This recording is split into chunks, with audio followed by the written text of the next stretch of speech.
बात बेबात पे अपनी ही बात कहता है। मेरे अंदर मेरा छोटा सा शहर रहता है। दोस्तों, मेरा नाम है नीलेश मिश्रा। कहानियां सुनाता हूं। बिग एफएम पर आप सुन रहे हैं यादों का idiot box with Nilesh Mishra season 5। कहानियां जिनमें आप मिलते हैं खुद से। आज सुना रहा हूं अपनी मंडली की सदस्य अनुलता राज नायर की लिखी कहानी फ्लैट नंबर 705। लेमन ग्रास की खुशबू, मध्यम से थोड़ा सा तेज आवाज में बजता कोई मनपसंद गाना जो मेरे मूड के मुताबिक गजल से लेकर कर्नाटिक म्यूजिक तक और फोक से लेकर पुराने हिंदी फिल्मी गाने तक कुछ भी हो सकता था। यहाँ तक कि मुझे वेस्टर्न, क्लासिकल और जैज से भी परहेज नहीं है। बस मुझे परहेज था तो खामोशी से।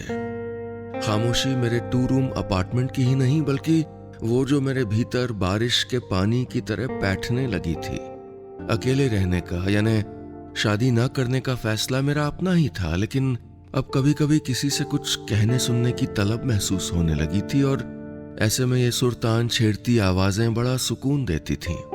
यानी जब 48 की उम्र में आकर जिंदगी कुछ ऊँघने लगी थी, ढलती दोपहरों जैसी, तब मैंने इन आवाजों के ठंडे छींटे मारे और सब कुछ ठीक हो गया। नो नेगेटिविटी जिंदगी का मकसद बन गया। मैंने टीवी चालू किया और सेंसेक्स देखने लगी। म्यूजिक के बाद शेयर ट्रेडिंग मेरा दूसरा शौक था।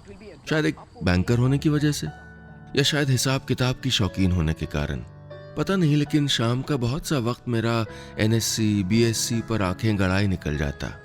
दिमाग अपने गुणा भाग कर रहा था और नजर सेंसेक्स पर गड़ी थी कि कॉल बेल बजी। मैंने घड़ी देखी, 8 बज रहा था। इस वक्त कौन आया? मैंने पेन मुंह से दबाए हुए दरवाजा खोला तो सामने एक लड़का खड़ा था।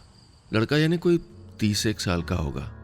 उसके हाथ में एक मोबाइल था जिसमें चार्जर जुड़ा था और उसकी कॉर्ड उसने अपने गले में लटका रखी थी।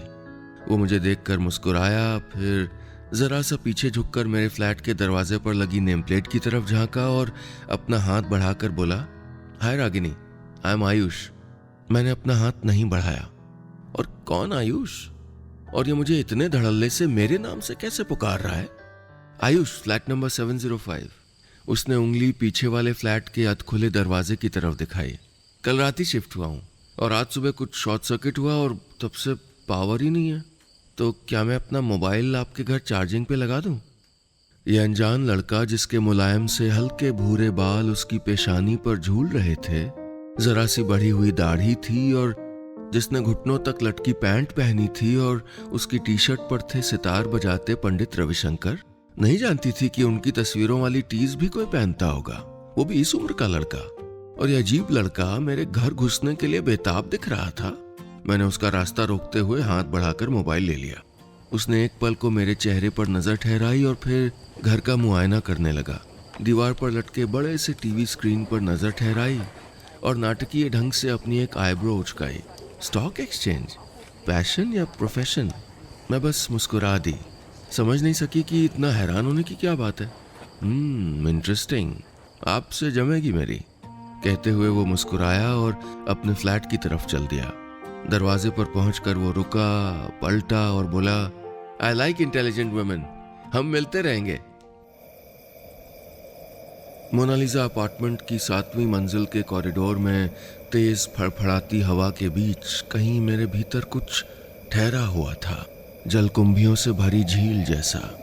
ये लड़का क्या कह गया था? मिलते रहेंगे? क्यों भला? एक तो वो कोई मेरा दोस्त बनने लायक था नहीं। मैं उससे शायद 15 या 20 साल बड़ी थी और फिर हम एक दूसरे को जानते तक नहीं। और कॉन्फिडेंस देखो, मिलते रहेंगे, जैसे ये उसे ही तय करना था।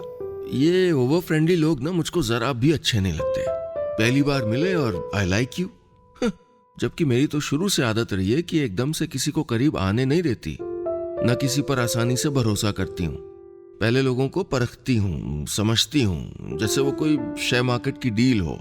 अपना इन्वेस्टमेंट सतर्क होकर करने की आदत है मेरी। आयुष के घर यानी फ्लैट नंबर 705 के दरवाजे अब भी आधे खुले थे। अंदर से आवाज आ रही थी। पंडित रविशंकर का एल्बम ही बज रहा था और मेरा भी मनपसंद राग बागेश्वरी।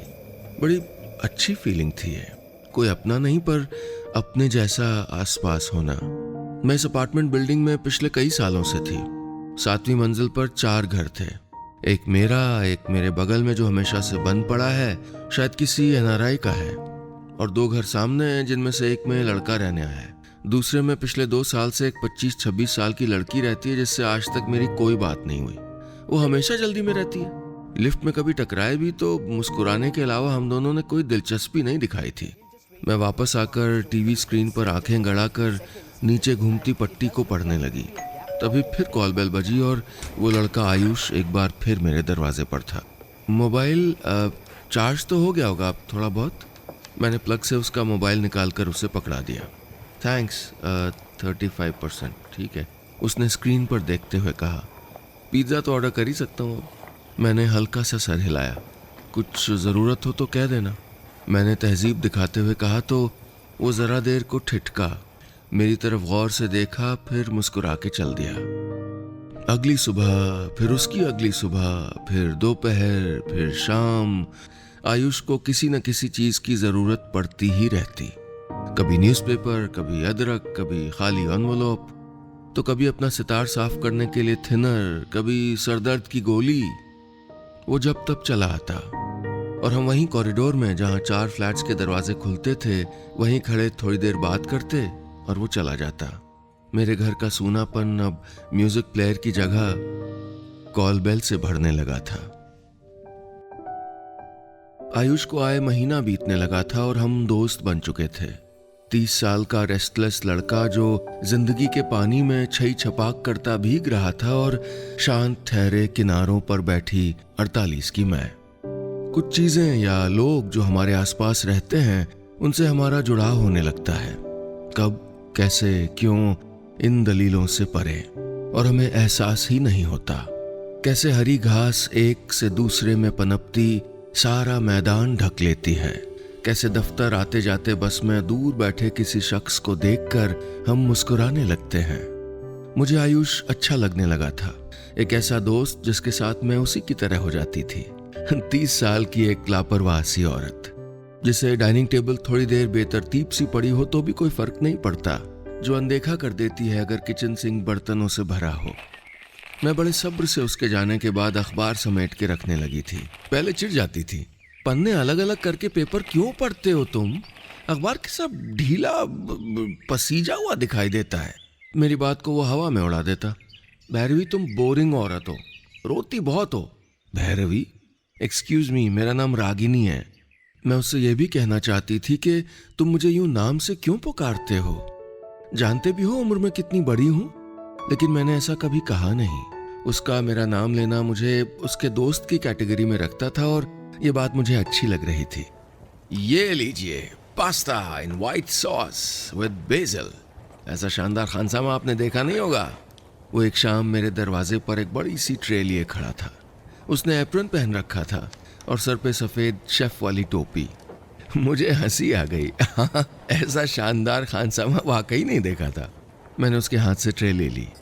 जब तक मैं पास्ता टेस्ट कर रही थी, वो 2 कप में कॉफ़ी फेंटने लगा। जब तक उसने कॉफ़ी फेंटी, मैंने दूध गर्म कर दिया और जब मैं टेबल क्लियर कर रही थी, तब वो कॉफ़ी के दोनों मग लेकर बालकनी में पहुंच गया था और कमरे में रविशंकर और अनुष्का की जुगलबंदी गूंज रही थी। कॉफ़ी ख़त्म होते होते 10 बजने आया। आयुष जाने लगा। मैं दरवाज़ा बंद करने उसके पीछे चली आई। Thank you for a lovely evening. मैंने उसके घर से आए बर्तनों को एक बैग में रखकर उसे पकड़ाते हुए कहा। वो बैग हाथ में लिए मुझे देखता रहा। फिर अचानक मुड़ के उसने हौले से मेरे गालों को चूम लिया।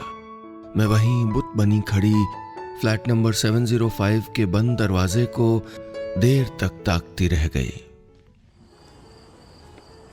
सोना कितना फिसला, चांदी कितनी लुढ़की, रुपया कितना उछला, डॉलर का रेट क्या चल रहा है, तुम्हें सब भी पता रहता होगा ना? क्यों? अगले दिन शाम को मैं बैंक से लौटकर कॉफ़ी पी रही थी। म्यूजिक प्लेयर पर राग यमन की बंदिश बज रही थी, धीर गंभीर सा राग।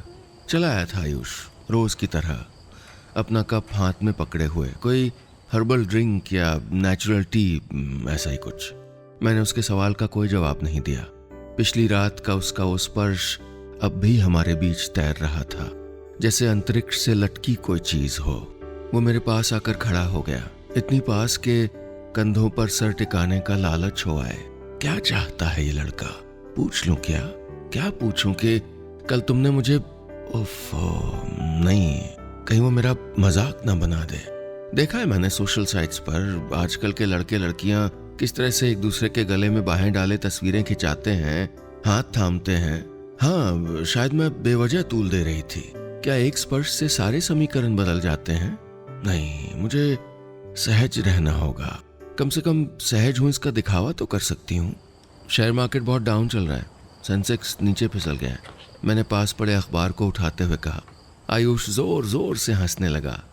आप कमाल हो, एक तरफ ये कठिन शेयर बाजार और दूसरी तरफ राग रागिनियां। क्या अजीब कॉम्बिनेशन है। क्या इसमें अजीब क्या है? मैंने भवें उचकाकर उसे देखा, जैसे वो उचकाता है एक तरफ की, कथक डांसर की तरह। नहीं, शायद अजीब नहीं, unique. It's perfect. You are perfect. Ayush की आवाज अचानक संजीदा होने लगी। जरा सी भर्राहट महसूस की मैंने। मैं वहां से उठकर गई और अंदर लिविंग रूम में आकर टीवी ऑन कर दिया। कोई न्यूज चैनल, तरह तरह की आवाजें आने लगी। अब हम दोनों वहां अकेले नहीं थे। शुक्र है, मैंने राहत की सांस ली। आपका वीकेंड का क्या प्लान है? चलें कहीं लॉन्ग ड्राइव पे, या देखते हैं शहर में कहीं कोई कॉन्सर्ट हो या कोई आर्ट एग्जीबिशन? आयुष अखबार पलटते हुए बोला। देखती हूँ, मैंने अलसाते हुए कहा। क्या हुआ, ठीक तो हो? आयुष ने मेरे माथे पर हाथ रखा। थक गई हूँ। मेरी उम्र तक आओगे तब समझोगे। मैंने ज़बरदस्ती उम्र का जिक्र छेड़ा, पर उसने शायद ध्यान नहीं दिया। बोला, थकान नहीं, बोरियत। अकेले रहने ऊबने से ज़्यादा हमें कुछ नहीं थकाता।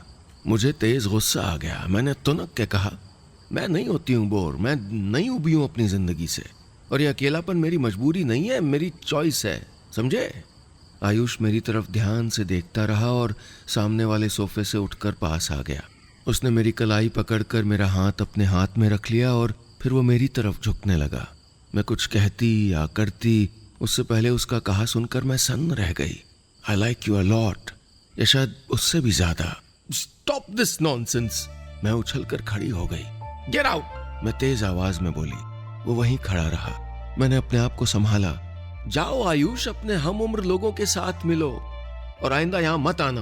उम्र? ये वजह है रागिनी? आयुष थोड़ा झल्ला के बोला। Just leave. मैं अपनी उंगली दरवाजे की तरफ करके आयुष को एक टक देखने लगी। वो भी उसी तरह बिना पलके झपकाए मुझको देखता रहा। फिर एक कदम आगे बढ़ाकर मेरे पास आया और बोला, डरपोक, लूजर। मैं चुप रही। आज पहली बार मेरा हार मान लेने का मन हुआ था। Good morning. हल्के संगीत के साथ गुड मॉर्निंग की आवाज। मैंने बिना आँख खोले अपने सिरहाने रखी अलार्म क्लॉक को हाथ मार के बंद कर दिया। मेरे कॉलेज के दिनों की ये घड़ी अब भी मुझे गुड मॉर्निंग कहकर उठाती थी, इसलिए मोबाइल फोन्स के होते हुए भी मैं अब तक अलार्म इसी में सेट करती थी। बहुत अच्छा लगता है किसी का सुबह सुबह उठाया जाना, और ये आवाज़ मुझे किसी के करीब होने का एहसास कराती थी। मैंने हथेलियां आपस में रगड़कर आंखों पर धर दी। कुछ देर वैसी ही बैठी पिछली रात के बारे में सोचती रही। जो याद आ रहा है वो सब कुछ हुआ था ना? हाँ, हुआ था। मेरी नींद अब पूरी तरह खुल गई थी। मैं उठकर किचन में चली आई। रात के बर्तन पड़े थे। 2 कॉफ़ी मग्स, 2 ग्लास, 2 मुचड़े पेपर नैपकिन्स, 2 एंटासिड के खाली रैपर्स। मुझे आयुष की कही बात याद आ गई। It takes 2 to tango. मैंने एक बड़े से कप में कॉफ़ी बनाई और बालकनी में आ गई। रोज़ की तरह आज कोई सीढ़ी नहीं चलाई। क्या ज़रूरत है? राग भैरवी के बिना क्या सुबह नहीं होगी? 7वीं मंजिल की ऊंचाई से नीचे सब कुछ बेहद छोटा दिखाई दे रहा था, अस्पष्ट। पार्क में खेलते बच्चे, वॉकिंग स्टिक लेकर टहलते बुजुर्ग, पार्किंग लॉट की गाड़ियां, पेड़ पौधे, फाउंटेन। लेकिन जो मेरे इतना करीब था, क्या मैं उसको देख पा रही थी? नहीं। बहुत पास की चीज भी हम कहाँ देख पाते हैं। पिछली रात आयुष को चले जाने का कहकर मैं खुद से उलझती रही थी। फिर उसके जाने के बाद मुझे अफसोस क्यों हो रहा था? जब उसका मुझे पसंद करने का कन्फेशन रास नहीं आया तो दिक्कत क्या थी? मुझे लगा मेरे दिल और दिमाग के बीच में जो वाद विवाद है उसमें जो भी जीते, लेकिन हार तो मेरी ही होनी है। मैंने फोन उठाकर अपने कॉलेज के ग्रुप में मैसेज डाल दिया, कहीं बाहर चलें किसी शॉर्ट ट्रिप पर। आधे घंटे के अंदर खटाखट मैसेज आने लगे और एक लॉन्ग वीकेंड की ट्रिप प्लान हो गई। महेश्वर की ट्रिप। नर्मदा की सहस्रधारा में दिन भर पानी में पड़े रहना और जी भर के गाना और खाना। सब फाइनल होते ही मैं तैयार होने लगी। किसी आहट पर धोखा हुआ कि कॉल बेल बजी, पर नहीं, भ्रम था मेरा। मैं डस्टबिन रखने बाहर गई तो देखा आयुष के फ्लैट का दरवाजा बंद था। आजकल के दरवाजों में तो बाहर ताला भी नहीं लटकता। यह भी नहीं पता लगता कि ताला बाहर से लगा या भीतर से। क्या फर्क पड़ता है, मैंने अपने फ्लैट का दरवाजा तो उसके लिए बंद कर दिया था। आने वाले कई दिन तक आयुष नजर नहीं आया। मेरे फ्लैट का दरवाजा भी बैंक जाते समय और फिर बैंक से घर आते समय ही खुलता। हाँ, हर बार मेरी नजर फ्लैट नंबर 705 पर जरूर चली जाती। पीतल के मोटे अक्षरों से लिखा नंबर। आयुष के दरवाजे पर कोई नेम प्लेट नहीं थी। मैंने अपने घर के बाहर लटकी नेम प्लेट पर नजर डाली, रागिनी शर्मा, जिसको देख के आयुष कभी भैरवी शर्मा कहता, कभी आसावरी, कभी भूपाली, कभी धनश्री। मेरे दिन बदल गए थे, पहले की तरह हो गए थे। नहीं, पूरी तरह पहले जैसे नहीं। आयुष का जाना अपने कुछ निशान छोड़ गया था। मैं अपने आप से सवाल करती कि जब मैंने आयुष को उम्र का वास्ता देकर मुझसे न मिलने पर मजबूर कर दिया तो खुद को क्यों नहीं कर पा रही हूं। वाकई छोटा है वो, बहुत, 18 साल छोटा। मेरी माँ और बड़े भैया में इतना ही तो फर्क है। मेरा सर भन्नाने लगा। पता नहीं कब मेरा मन उस लड़के में एक दोस्त से ज्यादा कुछ देखने लगा था। नहीं जानती, वाकई नहीं। क्या उसके चले जाने के बाद या उसके रहते ही, ये भी नहीं पता। मैं अपने आप को दूसरे कामों में उलझाने लगी, डे ट्रेडिंग करने लगी, यानी शेयर मार्केट में रोज की खरीद और बिक्री। दिमाग को कैलकुलेशंस में उलझाए रखने का बहाना था। फिर भी मन सेंध मार कर उदासियों को भीतर बुला लेता। लिफ्ट से ऊपर नीचे जाते हुए ये चाहना करने लगता कि काश लिफ्ट का दरवाजा खुले और वहां आयुष मिल जाए, अपने माथे पर गिराए बालों को समेटता हुआ, हौले हौले सरगम गुनगुनाता हुआ, और मुझे देखकर कहे, हेलो मियाँ की तोड़ी, सुर में तो हो। फिर कहे, किसी भी राग का नाम रख दो, तुम पे सूट करता है। ये क्या हो रहा था मुझको? इतने साल पुराना अकेले रहने का फैसला डगमगाने क्यों लगा था, वो भी इस लड़के के लिए? और अगर ये मुझे अच्छा लग भी रहा था तो फिर मैं दूर क्यों भागी? किसका डर था मुझको? लोगों का, परिवार का, अपनी ही तय की गई सीमाओं के पार निकलने का, अपने बनाए नियमों के टूट जाने का? उफ, बड़ा तकलीफ देह था ये सब, और गड्डमड सा। 1 महीना होने आया। आयुष ने एक बार भी दोबारा आने की कोशिश नहीं की थी, और ये बात मुझे अखर रही थी। मन अफसोस मनाने लगा था कि उस रोज क्यों कहा उसे चले जाने को। एक और वीकेंड सामने था। मैंने बिना देखे कोई सीडी लगा दी। काश आवाज किसी की शक्ल ले सकती, काश आवाज स्पर्श बन सकती। टीवी स्क्रीन पर बिजनेस चैनल चल रहा था। सेंसेक्स की तरह आज मेरा मन भी बैठा जा रहा था। किनारे साइड टेबल पर रखे इंस्टेंट कॉफी और हर्बल टी के सैशे देखकर एक तलब सी उठने लगी। अब तक अपनी शर्तों पर जीने के बाद अब क्यों मैं बेड़ियां पहनने लगी हूं? क्यों खुद तक आती खुशियों को कटघरे में खड़ा कर रही हूं? क्यों कतराने लगी हूं आयुष की दोस्ती से? मैंने सर झटक दिया और अपना लैपटॉप खोल के बैठ गई। शहर में कुछ खास तो होगा ना आज, कोई शो, कोई कॉन्सर्ट। थोड़ी देर सर्फिंग के बाद मैंने तय किया कि आज शाम रविंद्र भवन के ऑडिटोरियम में बांसुरी वादन सुनने जाऊंगी। ऑनलाइन बुकिंग ऑप्शन थे। मैंने क्लिक किया और टिकट बुक कर दिए। 2 टिकट्स, और मैसेज आयुष को फॉरवर्ड कर दिया। मैंने खुद को इतना खुश, इतना आज़ाद पहले कभी महसूस नहीं किया था। आयुष शायद सही कहता था, शेयर मार्केट का गणित जिंदगी में नहीं चलता। मैं लैपटॉप बंद करके तैयार होने लगी। मोबाइल उठा के चेक किया। मेरा मैसेज आयुष पढ़ चुका था, लेकिन उसका कोई जवाब नहीं आया था। तभी घर की कॉल बेल बजी। पता नहीं कितने दिनों बाद। मैं मुस्कुरा दी। ये लड़का भी ना कॉल बेल तक सुर में बजाता है।